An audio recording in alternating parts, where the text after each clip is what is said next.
अब मुझे लग रहा है ये समझना होगा कि उसके हित किसके साथ जुड़ने में है, उसकी जनता के हित किसके साथ जुड़ने में है, और उसी दिशा में फिर आपको आगे बढ़ना होगा। फिलहाल आप दोनों मेहमानों का बहुत बहुत शुक्रिया हमसे जुड़ने के लिए और तमाम जरूरी जानकारी को दर्शकों तक पहुंचाने के लिए। आगे बढ़ेंगे। इस बीच बड़ी खबर आपको बता दें, चमोली टनल हादसे में 7 मजदूरों की मौत हो चुकी है। अब तक 22 मजदूरों का रेस्क्यू किया गया है। 3 लापता मजदूरों की तलाश जारी है। घटनास्थल पर सीएम धामी पहुंचे हैं, मौके पर हालात का जायजा लिया है। चमेली के पीपलकोटी परियोजना के सुरंग में हुए हादसे में 7 मजदूरों की मौत हो गई। हादसे के बाद अब तक 22 मजदूरों को सुरक्षित रेस्क्यू किया जा चुका है, जबकि 3 मजदूर अभी लापता हैं। सुरंग में पानी और मलबा भरने के चलते मजदूर फंस गए। लापता मजदूर की तलाश के लिए रेस्क्यू ऑपरेशन चलाया जा रहा है। राहत और बचाव टीमें सुरंग के अंदर पहुंचकर मलबा हटाने और लापता मजदूरों का पता लगाने में जुटी हैं। तो ये तस्वीर आपकी टीवी स्क्रीन पर चमोली में टनल हादसे के बीच मुख्यमंत्री पुष्कर सिंह धामी अब स्पॉट पर पहुंचे हुए हैं।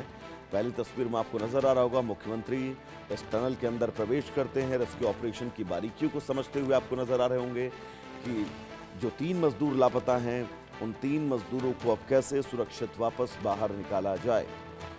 तो ये तस्वीर टनल साइट्स की आपको हम दिखा रहे हैं और मुख्यमंत्री धामी जब इस साइट पर पहुंचे, वहां पर पहुंचने के बीच उन्होंने इस रेस्क्यू ऑपरेशन का पूरी तरह से निरीक्षण किया है। तो 2 तस्वीर आपकी टीवी स्क्रीन पर। पहली तस्वीर मुख्यमंत्री पुष्कर सिंह धामी की। अमूमन राज्य के अंदर किसी भी बड़े हादसे के बीच मुख्यमंत्री धामी का पहुंचना स्वाभाविक सा हो जाता है। आपको याद होगा सिलक्यारा टनल उत्तरकाशी, जब 45 मजदूर एक टनल के अंदर फंसे रहे थे 17 दिन तक, तब मुख्यमंत्री खुद इस पूरे रेस्क्यू ऑपरेशन को ऑपरेट कर रहे थे। और इस ऑपरेशन के बीच आज ये फिर दोबारा बड़ा टनल हादसा, और इस टनल हादसे के बीच आप समझिए हालात क्या है। 7 मजदूरों की अब तक मौत हो चुकी है। 22 मजदूर ऐसे हैं जिनका सुरक्षित रेस्क्यू किया गया है, वो अस्पताल में हैं। उनमें से कई मजदूर ऐसे हैं जो जिंदगी और मौत से जूझ रहे हैं, जबकि 3 मजदूर अभी भी लापता हैं।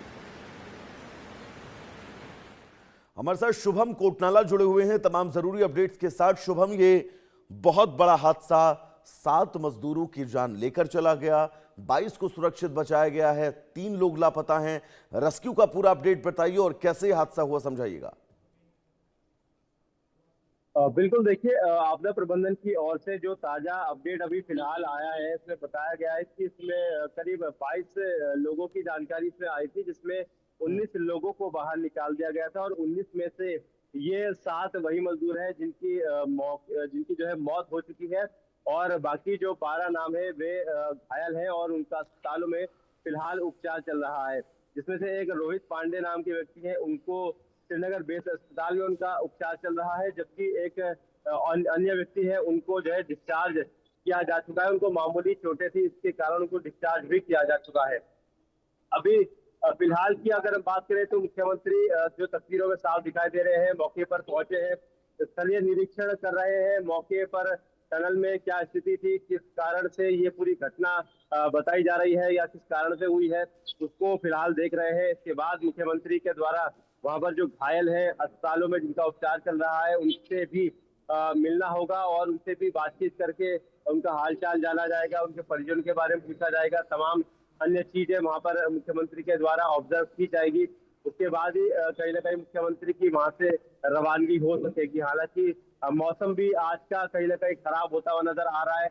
ऐसे में हम बात करें तो रेस्क्यू पर संभव है थोड़ा असर जरूर देखने को मिले, लेकिन जो है इसके बावजूद जो रेस्क्यू टीमें हैं, चाहे एसडीआरएफ हो, डीडीआरएफ, पुलिस और स्थानीय प्रशासन हो, सेना के जवान हो, ये सभी जो है रेस्क्यू कार्यों में लगे हुए हैं और धूप अंधेरे के बीच में पानी और कीचड़ के बीच में जिंदगियों की तलाश की जा रही है।